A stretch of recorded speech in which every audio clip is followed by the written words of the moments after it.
I consider this, we are stewards of knowledge as physicians. We don't own that knowledge that we get from, our training. There's an unwritten contract between us and those patients that we practice on in medical school and residency. That unwritten contract is, yes, you are allowed to, treat me and work with me to learn from me, but you're supposed to apply this to other people to help other people.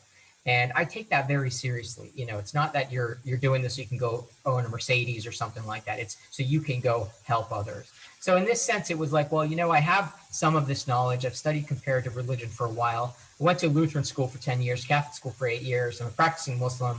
I have had, this is privilege, right? I've had a lot of experience. I've had a lot of travel experience. And so I figured, what, maybe this is what I need to do. So we started doing it. And I didn't want to, because we had gone 10 rounds with Islamophobia after 9/11. And I write about it in the book about what happened to my wife and other things. But we said, okay, fine, we'll go ahead and do this talk.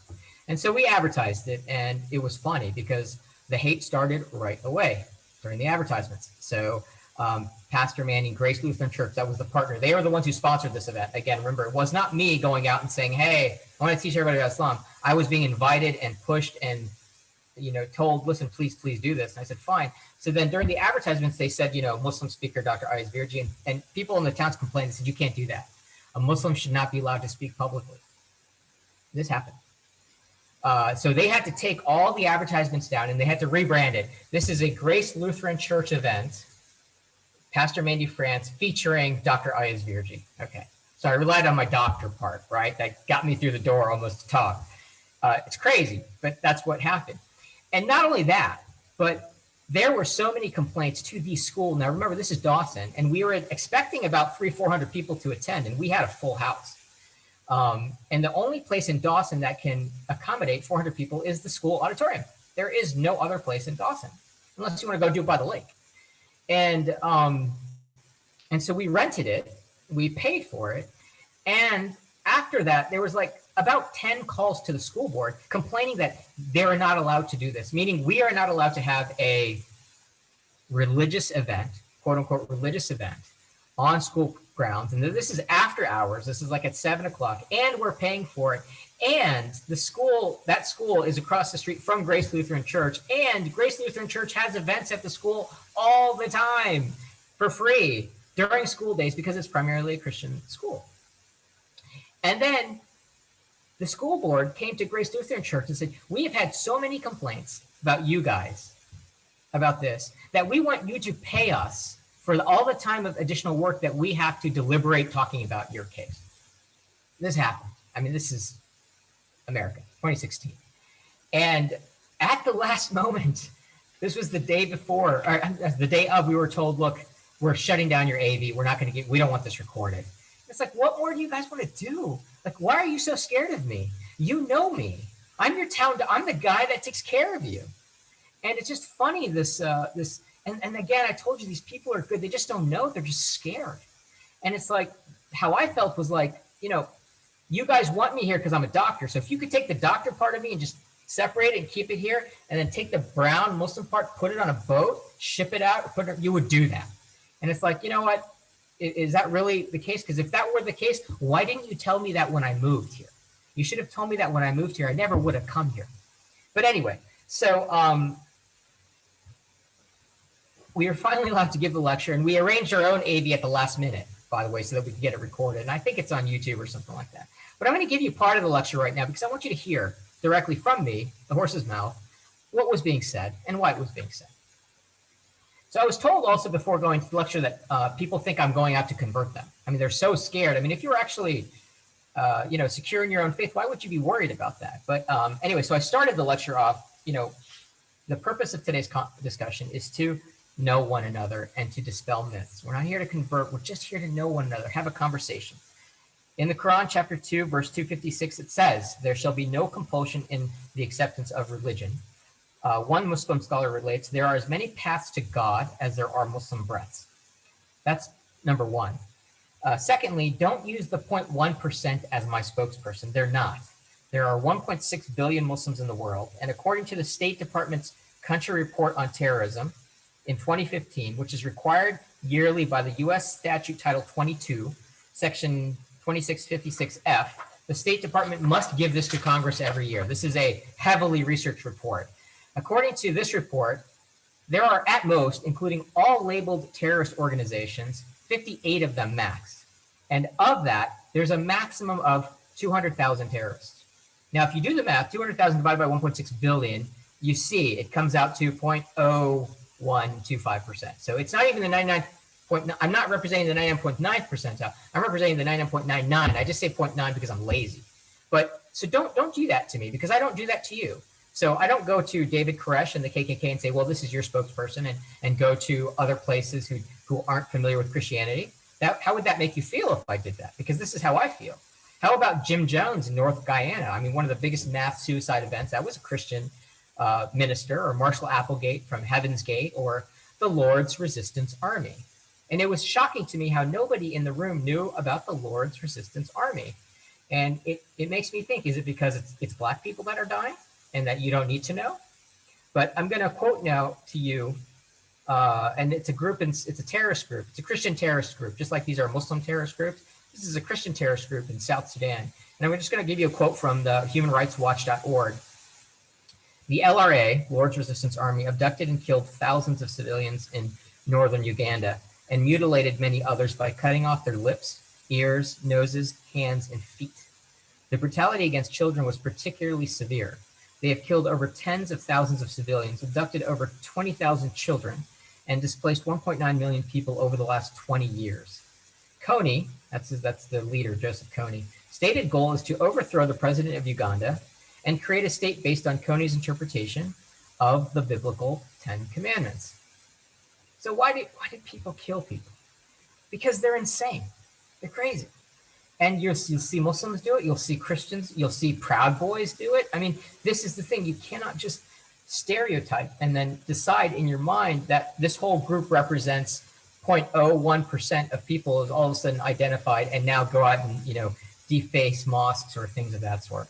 I want to back up for a second. I forgot to do this, but I want to read the quote to you from the book because it's relevant. And this is what I was thinking right before I started to talk in Dawson. Again, this is the first talk. We've had about 30 of these.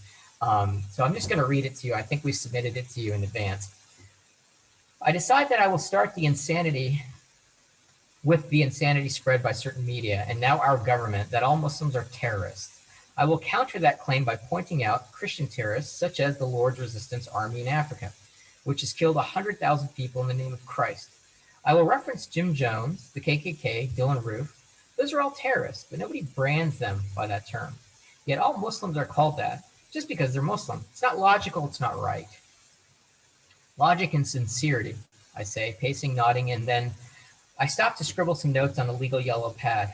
Heart and mind, I'm giving this town direct access to a practicing Muslim. I freeze, nod to an invisible audience. You've probably never met somebody like me before, I say, trying it out. I have no margin of error here. None. Zero. I'm a brown Muslim person defending his faith. People often spout certain so-called facts or common beliefs, and when asked about their source, they say, well, I read that somewhere, I heard this, or as in the former commander-in-chief, people are saying.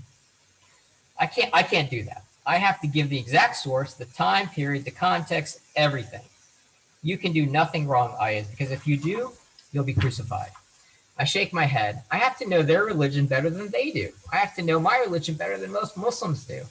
I sit at my desk, my leg pumping. I begin picking out passages and jotting notes. As I write, I suddenly realize that incredibly, some people will come to my lecture because they want to convert me. They want to save me. They believe the only way I can be saved is if I become a Christian. Otherwise, I'm going to hell. I've actually heard that expressed. Mandy told me that someone she knows, a patient of mine, said to her, I like him. He's a great doctor, but unfortunately, he's the Antichrist and he's going to hell. Thank you. I don't know. I thank you for the great doctor part of it, at least. All right. So then I go on. So how do we get there? How do we fix this? How do we talk? Well, how do we know one another? Well, devotion to knowledge, the facts, not cable news or Fox News, facts. That's the hard road. The learning, the stuff you do in academia and colleges, that's not easy. It's hard work. Students know that, but that's the only way to ascend and to learn. Proverbs 3:5 through 19. Never rely on what you think. This is the Bible now. Never rely on what you think you know. Never let you think you are wiser than you are. The Lord corrects the ones he loves. Wisdom is more valuable than jewels. Nothing you could want can compare to it. The Lord created the earth by his wisdom, by his Sophia. Then Muhammad, the prophet of Islam, said, the ink of a scholar is holier than the blood of a martyr. God has not created anything among people more excellent than wisdom. A wise person sleeping is better than an ignorant person's worshiping all night. This isn't the easy road. This is hard, because the easy road is just to stereotype and let somebody else tell you what to think, and then you project that to the world, making it seem as though that was your idea, and then you fall into some sort of group, and then you positively reinforce one another. That's easy. Anybody can do that. And then I quote also from Matthew. This is from the Gospels, Matthew 7, verse 1 through 2. Do not judge others so that God will not judge you. Now, when I gave this lecture at the second talk, which was in Montevideo, another town close to us, I was called the Antichrist. The guy stood up and said, I don't care what you said, you're the Antichrist. All right, and we'll talk a little bit more about that later. Maybe he didn't read this verse in the Bible.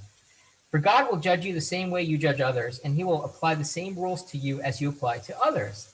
So if you, again, logically believe that in God and the afterlife and judgment, and you are doing something that is directly contradicting of the statement, then where is actually your faith? That's a question you can have for yourself. People often would tell me, look, you don't know the real Islam. You don't know. And I was like, oh, great. So who's going to teach me? You're going to teach me? So excellent. Well, let's start with an exercise. Maybe we can both learn from. And I love this exercise. I just kind of give some quotes, and I ask people in the audience to raise their hands and say, okay, is this the Bible or is this the Quran? So the first quote. On account of the angels, a woman should have a covering over her head to show she is under her husband's authority. Is that the Bible or the Quran? So that's the Bible. 1 Corinthians 11:10. Not 2 Corinthians. 1 Corinthians 11:10. Next quote. The angel said, O Mary, truly God gives thee glad tidings of a word from him, whose name is the Messiah, Jesus, son of Mary, high honored in this world and in the hereafter. She said, my Lord, how will I have a child while no man has touched me? He said, thus does God create whoever he will. That's the Quran, chapter 3, verse 45. If your right hand causes you to sin, cut it off and throw it away. It is much better for you to lose one of your limbs than your whole body to go to hell. That's the Bible. And that's not only, but that's the Gospels. That's Matthew 5:30, and that's Jesus talking. And I thought it was the Muslims who were like lopping people's hands off, right? When the Lord gives you victory in battle, you take prisoners, and you may see among them a beautiful woman that you may want to marry. Take her to your home, shave her head, cut her fingernails, change her clothes. You may marry her after 1 month. Later, if you no longer want her, you should let her go free. Since you forced her to have sex with you, you cannot enslave her or sell her. That's the Bible. That's Deuteronomy. And this is the last one. I think you guys get the point. Anybody can play this game, take quotes out of context without any type of thinking or reasoning, and make something look bad. But let me just leave you with this last one. The final key to the way I promote is bravado. I play to people's fantasies. People may not always think big themselves, but they can get very excited by those who do. That is why a little hyperbole never hurts. People want to believe that something is the biggest and greatest and the most spectacular. Think of those beautiful soft towels in Puerto Rico. So this is neither. This is Donald Trump, The Art of the Deal, is in his book.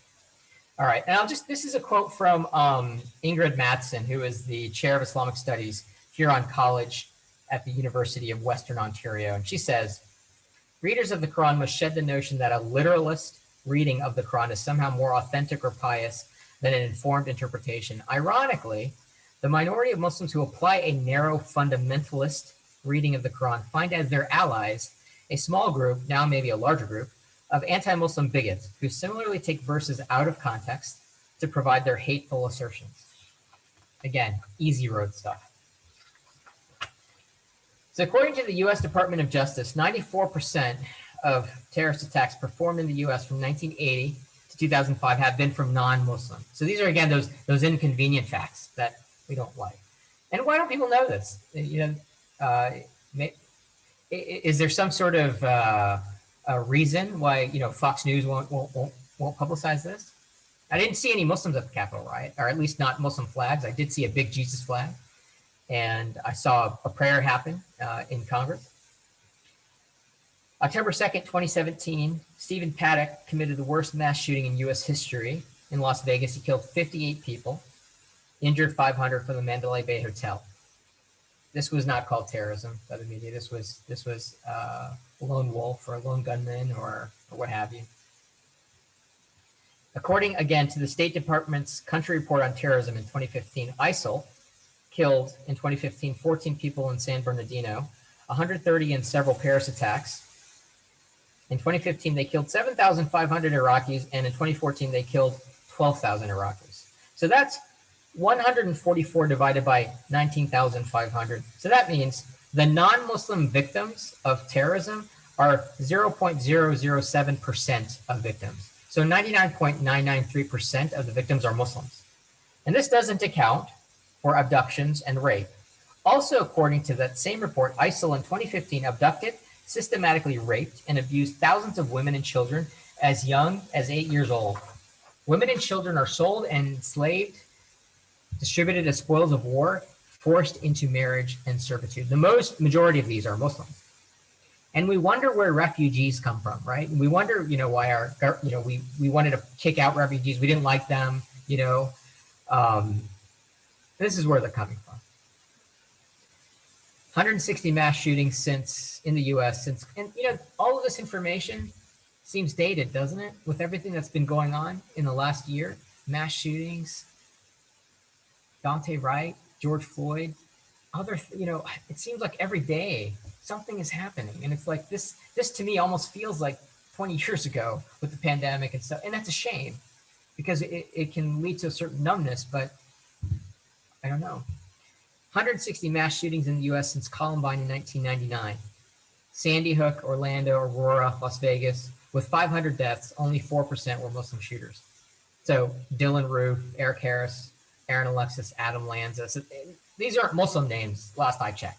And again, the context was there was all this Islamophobia, and I'm trying to tell people that, look, you're not doing this right. You're not doing yourself justice here because you're categorizing a whole group of people and you're demonizing them. And if we were to do that to you, you would see it would be much worse. So let's think about this. Think this one through. Bad people do bad things. And if we were allowed to, again, rationally, just to categorize them, that must mean that Catholicism preaches pedophilia, right? Because of the whole pedophilia problem that some bad people, priests perform. So, but that would be absurd. Christianity is a religion of love. It's a religion of peace. That doesn't mean humans are perfect, and that doesn't mean bad things don't happen, but we don't throw the baby out with the bathwater. All right, so now I want to change gears. So I gave you an excerpt of the lecture. I go on and talk about Sharia and women. That's what everybody wants to hear about. So, and I don't have the time, of course, to do that today. We have a limited time, but you get a sense of what's talked about in the book and in the lectures. So there was, I mentioned responses. There was protests in Dawson. I told you about that. Muslims are not allowed to speak and get rid of the AV. This Antichrist comment. So when I went to, I didn't expect to do a series of these. I expected to do one and done, and I didn't want to do this again. But then these invites kept coming, and people were like, you got to come to our town. You got to come to our town. You got to come. Good people, basically. So the next one, which was done in the Montevideo Public Library, there was a group of, diehard fundamentalist Christians who came to convert me. And I remember it because several of them read passages to me from a book about my religion, which were totally false. And I asked them, what's the source? And they said, we don't know what the source is, but you could look it up later. Like they're telling me to look up the source that they're reading to me about how Islam is built on hatred and this and that. And I'm like, oh, okay, so you want to give that to me and you want me to look it up. I was like, it sounds like you've already made up your mind. You don't really want to have a discussion. But I stood up and I said, look, I came here not to talk about religion. I feel like I've been forced to, and I don't want to be here. I don't want to do this. But unfortunately, it's this if not me, who then thing that bothers me. And so the guy, and I said, so, I told him, look, I came because we have a critical access problem here. And so the guy said, look, we're really glad that you're here. Thank you for being here, but you're the Antichrist, and nothing you do changes that. And I said, okay, let's follow that logically then. If I'm the Antichrist and nothing I do matters, then number one, I should never have come here. I should just follow the money that I used to have. I had the nice car, I had the BMWs, I had all of that stuff. I should go back there, right? Because there's no hope for me, right? But secondly, Hitler was a was a Christian. And the Nazis had on their belt buckles, God is with us, right? He tried to purify religion for the Aryan race, right? So if nothing you do matters, it's just what you say. And then Hitler is in heaven enjoying the spoils of salvation, and Gandhi, who was arguably the most peaceful person of the 20th century, is burning in hell right now. Gandhi said, "I'm all religions, no religion." And you have more in common with Hitler than you do with me. And then he got all offended. How could you say that? And I was like, I didn't say it. You said it. This is your logic. I just took it to conclusion for you. But anyway, that happened, and then we realized that we were starting to get some nastiness at the next lecture, which we did at a University of Minnesota in Morris. We had the Muslim Students Association who invited us, got death threats, and we didn't know about that till we arrived. And then the dean, whoever invited, said, "Hey, look, we don't want you to worry." And but we got security, and I'm like, "Why do you need all this?" And it was like airport security. They had metal detectors, they had cops. And we had a cop escort us from our car and back at the end. And I was like, what? And then apparently people were drawing swastikas on chalkboards to welcome us. And it was like, okay, we got to start taking this thing a little seriously. So since then we became more, I guess virtually that's one of the benefits, right? I don't have to worry about the security when I do these talks, but that was something real back then. Here's a comment, from YouTube. You are wrong. Your comments about Christians, President Trump, are short-sighted, making you appear blind or in a drug-induced coma. Your view on Islam and terrorism is way off. Who the fuck do you think we are fighting now, you dumbass? The recent election is the backlash from the bullshit we have been shoveled from people like you and the previous administration. If you don't like it here, then get the fuck out and try ISIS territory and tell us what you think. Now, did I say I wanted to move? Am I not? Did I say I want to go to ISIS country? I'm the one telling you it's terrible there. But I belong here just like anybody else. I'm American. I don't feel right unless I'm here. This is my country too. And it's just because you criticize, that doesn't mean in fact, criticizing is the highest level of love. I mean, if you have a child who goes out and vandalizes or steals, do you say, oh, don't discipline or don't bring that up because you don't love them? No, that is hard, but you have to do it because you want development and you actually want, improvement. I got a death threat in the mail. It was in Latin. It was written in Latin. I remember I got it. And I generally know the negative letters because they don't put a return address. And it was Latin. I was like, oh, wow, this guy must really like me because in Georgetown, they give you your diplomas in Latin. So I figured maybe it's a Hoya, fellow Hoya. And then Mandy translated and said, no, that wasn't it. So I still don't know the literal. I think the literal translation was, the world is going to be much better when you're dead. And hopefully that'll be soon. And I was like, oh, all right. I got a comment at my hospital. I mean, this happened when I wasn't there, and a family member of a patient basically was calling me the Antichrist, and how can you have him here? But we want him to see our parent because I have this really good reputation as a physician, believe it or not, and people ask for me by name, and I have people who come to me wearing Confederate flags and but they'll only see me because I'm okay.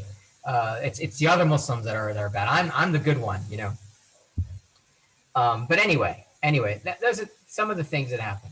I just want to turn the page a second so we can just pocket all this stuff. I want to focus a little bit more on the good. And what also happened after these topics, after these talks, is we got a surge of support from people. I got over 700 written letters, people writing to me, took the time to actually write in support. And this was from white Christians who said that they couldn't even find a home in their church anymore. They didn't know where to go. From the LGBTQ plus community, from the Jewish community, from the Black community. And I was so humbled by this. I got a letter from a former colonel in the U.S. Army. He said, look, you've done more for the U.S. Constitution than I did in serving 10 years in the military. And I got a letter from a child in Vermont, like a 12-year-old kid saying, you're my hero, Dr. Virji. I want to be just like you.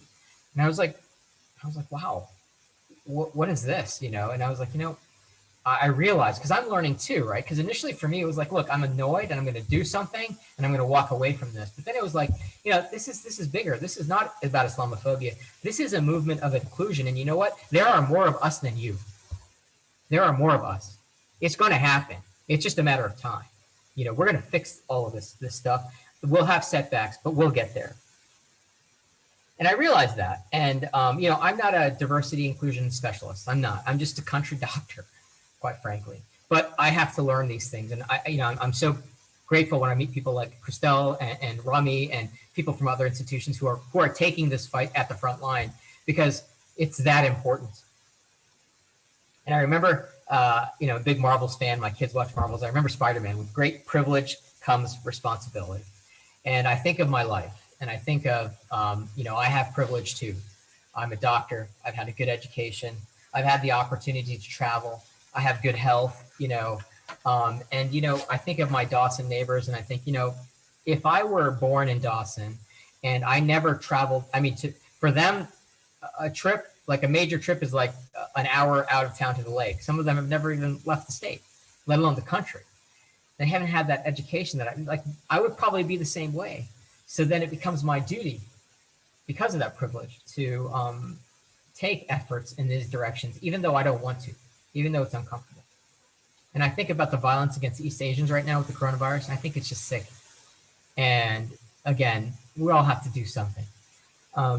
So what I advise to all of you and myself is you should do something, but in your own capacity. Not everybody has to go out and start doing lecture series, And what I say is, this will depend upon, what resources you have, what strengths you have, personality-wise. Are you a good speaker? Are you good? That's all individual. It's no one else's place to judge. But if you see injustice like this, and you can do something about it, then do it. If you can't do something, then, and the reason you should do it is because injustice is worse than confrontation. If you can't do something, that's okay, then speak out about it. Now, if you can't speak out about it, that's okay. Let it bother your heart. Let it bother you. Because one day it'll allow you to have the strength, and it'll prevent you from being numb and then further deterioration of society. Now, the first two, doing something and saying something, that's allyship. The third one, which is bothering your heart, that's pre-allyship. So all of us should be in a state of allyship or pre-allyship, always. And with that, there will be progress, undoubtedly. The other thing I feel is that really faith and religion, it should be processed as a verb, not as a noun. When you start looking at it as a noun, it's very exclusive. Meaning, okay, I'm this religion, therefore anybody who calls themselves this religion is part of the group. If you're not, you're part of that group. If I'm a Muslim, you're not part of the group. If I'm a Hindu, okay, you got to call yourself that. It's very exclusive by definition. When you look at faith as a verb, and all of the major world religions, Christianity, Islam, Judaism, Buddhism, Hinduism, even atheism, even humanism of atheism, have at their core these central virtues: love, wisdom, kindness, compassion, virtue, mercy, justice. These are where all of the other stuff emanate from. This is the central energy, And when you look at religion as a verb, then anybody who is accomplishing those through their actions, anybody who is being virtuous, anybody who's being kind, anybody who's being loving, anybody who's being wise, anybody who's being is part of the group now. You're welcome to the party. So I look at that, faith, whatever you call your faith, and the different rituals and the different. That's actually beautiful. It's cool. I love learning about those things. But the internal is the same, and anybody can be part of that based upon your actions.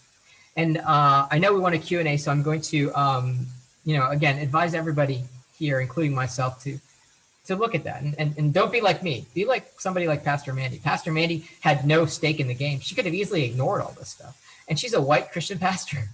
She had no reason, but it offended her more than it offended me. And she's, the reason why probably I'm talking to you right now. So I'm going to end with a quote from Mother Teresa. And this is one I have hanging on my wall, and I look at it constantly, and I use it for my own motivation. People are often unreasonable and self-centered. Forgive them anyway. If you are kind, people may accuse you of ulterior motives. Be kind anyway. If you are honest, people may cheat you. Be honest anyway. Give the world your best, and it may never be enough. Give your best anyway. For you see, in the end, it is between you and God. It was never between you and them anyway. And I just want to complete by, again, sharing with you the last of my slides. And Where are they? Here. Okay. So this was an interesting article that came out. I don't know if you remember when there was a problem with immigration policy. American healthcare relies on immigrants. Industry leaders and medical researchers want President Trump to know that. If we didn't have people coming in from other countries, different cultures, we wouldn't have the healthcare system that we have. This is an interesting one. I have not fact checked this one, but I just think it's funny, or not really, but it's interesting. Muslims make up 1% of the U.S. population, commit 0.5% of mass shootings, and account for 10% of U.S. doctors. So if you're ever in the wrong place at the wrong time and get shot by a Christian, don't worry. There's probably a Muslim that can help. Maybe bad humor. This is a bust in the U.S. Supreme Court, and people are shocked when I show them to us, but Muhammad was honored by the Supreme Court in 1935 as being one of the greatest lawgivers in the world. And these are my family. I mean, we're normal. We're just normal brown people. This was one of my son's, plays. He was acting. It's my daughter, and these are our cats. They're not terrorist cats. They don't make bombs. They track litter and meow and shed. This is my family. We're not out to harm anybody. We're just there doing our thing. All right. So I want to thank all of you guys for your attention. And Christelle, I kind of invite you up to just feed me any questions that you have. And again, thank you all for your attention. Thank you so much, Dr. Ayaz. That was amazing. That was a lot of information. So much to think over. And I'm before I even go into the Q&A, because there are some wonderful questions coming in, I realized that I forgot to give a couple of heads up for the audience members who are here. Firstly, the month of May that's coming up is Asian American and Pacific Islander Heritage Month. Rami and I have amazing events lined up for you coming up on the 4th and the 5th. And so make sure that if you're not on the DEI listserv, that you should definitely be on it already. I'll include the link.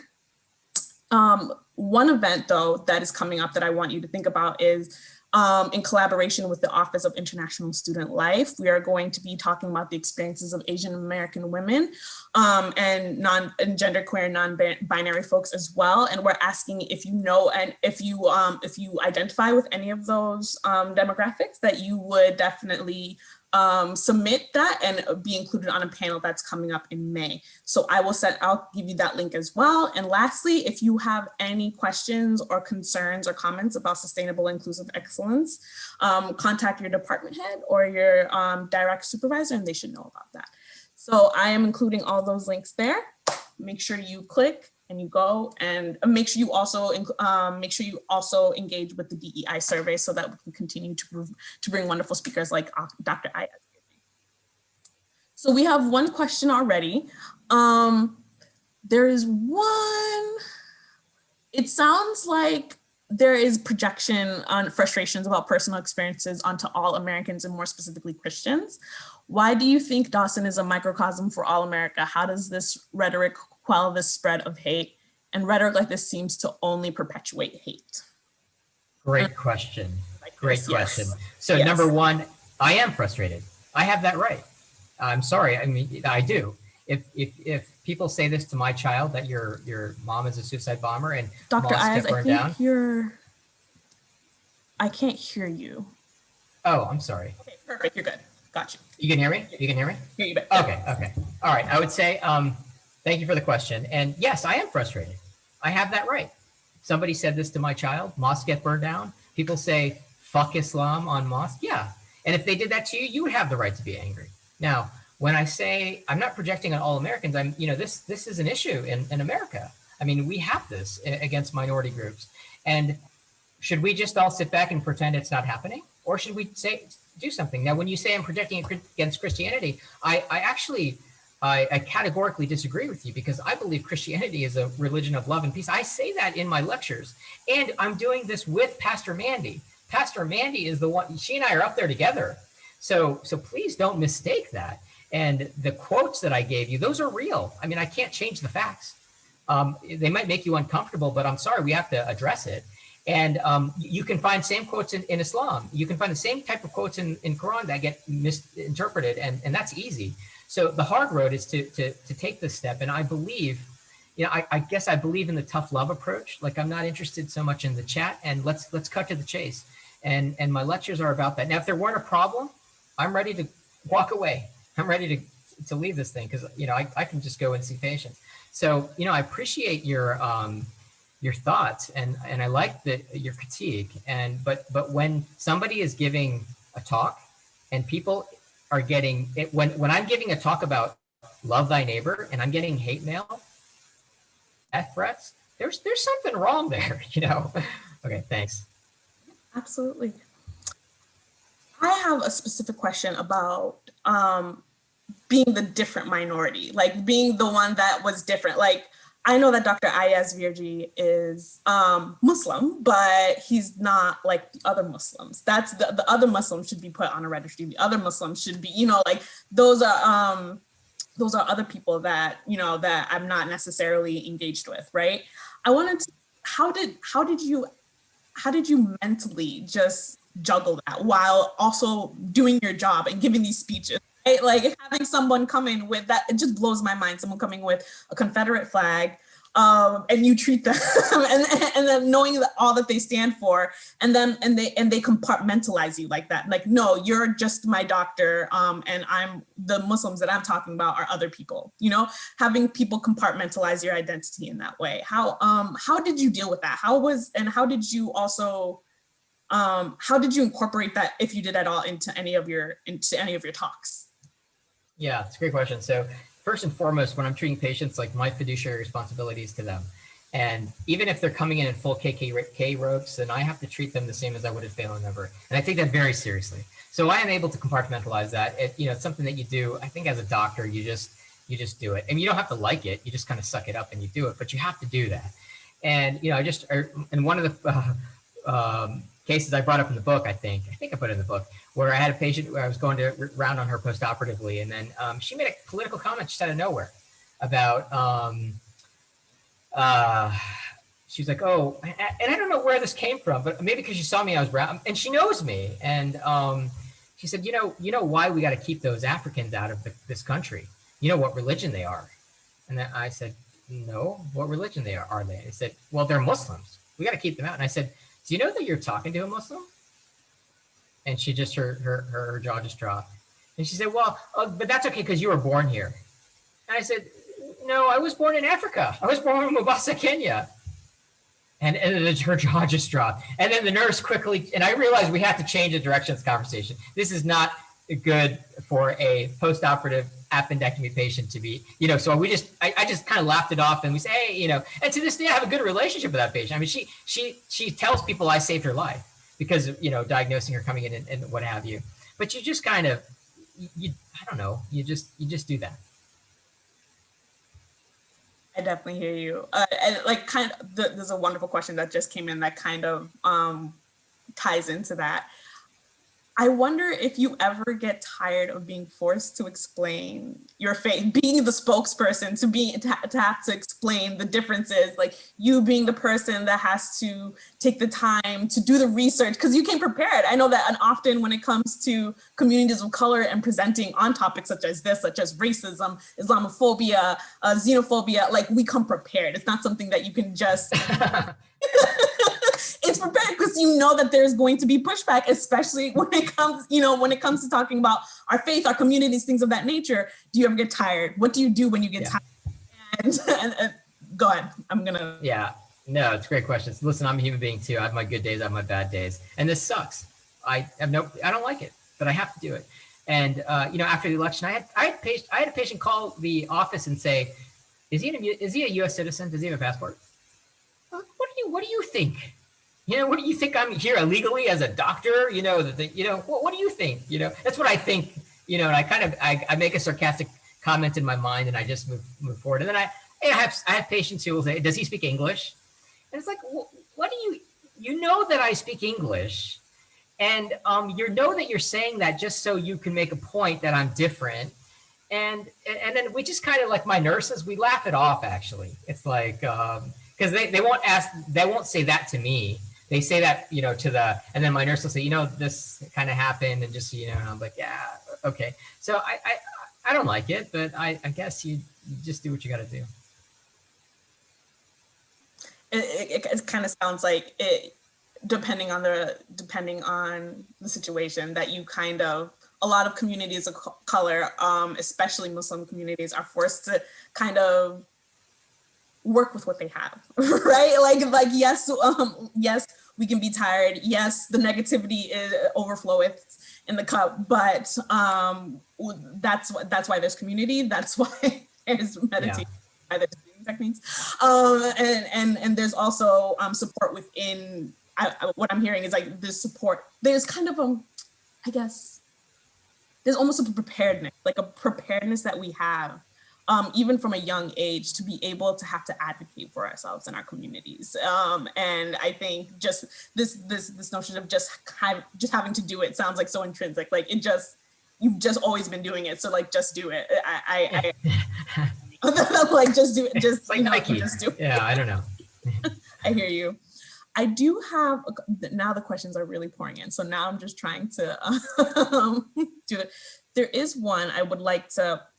Rami wanted to ask, how do you support Arab? How would you tell allies on listening on this call, how would they support Arab and Muslims in your community who often feel marginalized and erased, especially when it comes to discussions of like larger like racism and xenophobia, as well as Rami wanted to make the point that if we need to bring to the surface the dominant identity that's unspoken, especially when we are looking at the US context, which Christianity is the dominant religion that things are compared to, right? Especially like when you think of work calendars and vacations, it's Christmas, right? Like there's no like, right, Ramadan is going on, and there often isn't, a lot of Muslim community members have to feel like they have to specifically ask for maybe time off or like push meetings a little later, things like that, or make them a little earlier. How can allies better support their Muslim and Arab community members, given that the dominant religion and dominant kind of viewpoint is Christianity, kind of? Yeah. Well, I'd say that just the fact that you're asking this question is one of the examples of why this country's great and why there are people, actually doing this. This is amazing because you wouldn't maybe in other countries even ask a question like that. I certainly don't want people to feel as though they have to be careful or they have to be worried or they have to be on eggshells. I don't want that. But at the same time, to me, what I find with any of these cases, whether it be a Muslim, Arab, Indian, or East Asian, if you say something, like if somebody is if it's publicly happening, if you say something, if you speak out or do something, that goes a long way. It's not something that you necessarily have to worry about on a day-to-day, second-to-second, oh, did I offend this? I don't think Muslims really worry about that. And, the heritage, a lot of Christmas, these things are cultural, very much here. And, Jesus wasn't he born in spring, actually? December 25th is when Mithra was born, the sun god of ancient Greece. But so I don't, I think that most important speaking out, and, I see this happening with the East Asian community right now with, there's things like the China virus and stuff like that. And, God forbid, if we see something like that in public, then I would go and defend that person. I think that's the best any of us can do. Thank you very much. I know there is also a follow-up question from Rami. So I wanted to invite Rami up to just kind of bring that up because Rami, I know that this is something very near and dear to both me and Rami's work. So I just want Rami to come up and ask the next question, if that's okay with you, Dr. Virji? Of course, yeah, sure. Rami? Oh, hello. And it's really just more of like a closing point that I think would be really kind of helpful to know. And thank you so much for the wonderful storytelling and what you shared. And I think for me, what's so important about these opportunities and these dialogues is really about building that self-awareness and truly building empathy holistically, and really about being able to not only tell the story and counter narrative, but be able to kind of find, to create spaces where we can really challenge the assumptions that are often shared through stereotypes and assumptions head on.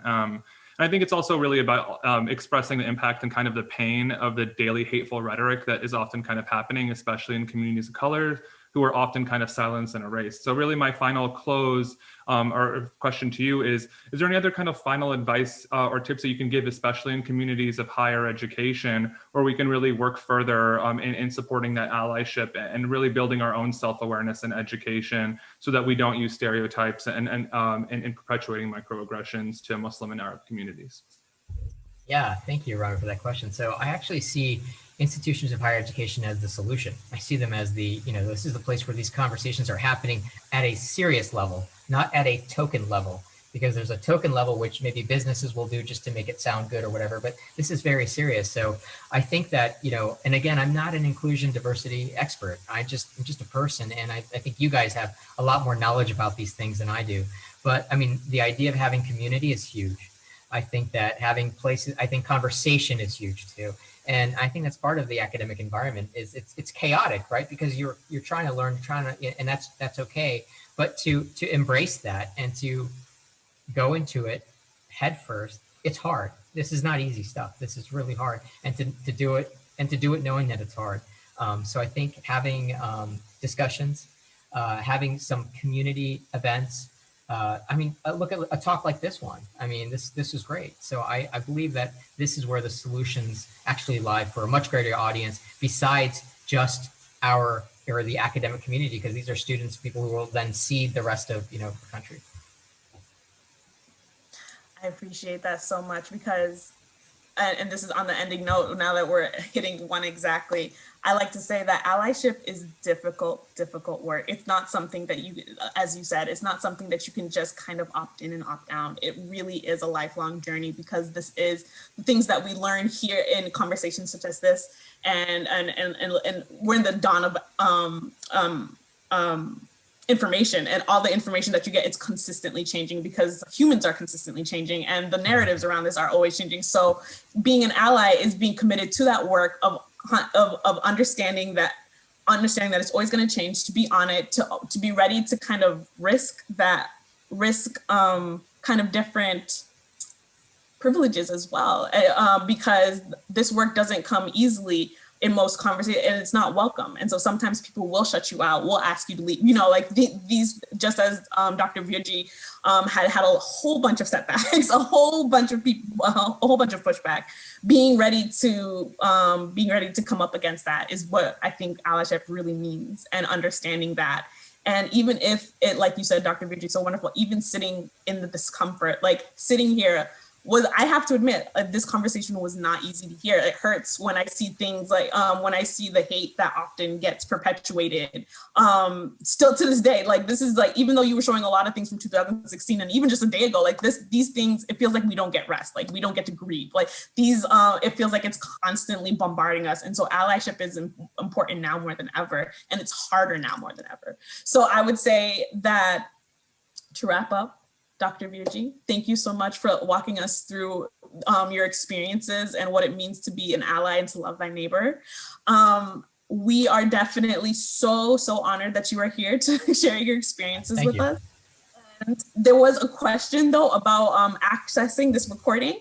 Once it is done being edited, you can, once again, you can access all the Great Minds Brave Spaces at this link, at this YouTube channel. And this one will be uploaded by the end of the month. And so friends, thank you for coming. Dr. Ayaz Virji, thank you again. And I hope everyone has a wonderful day. Thank you. Thank you. Thank you.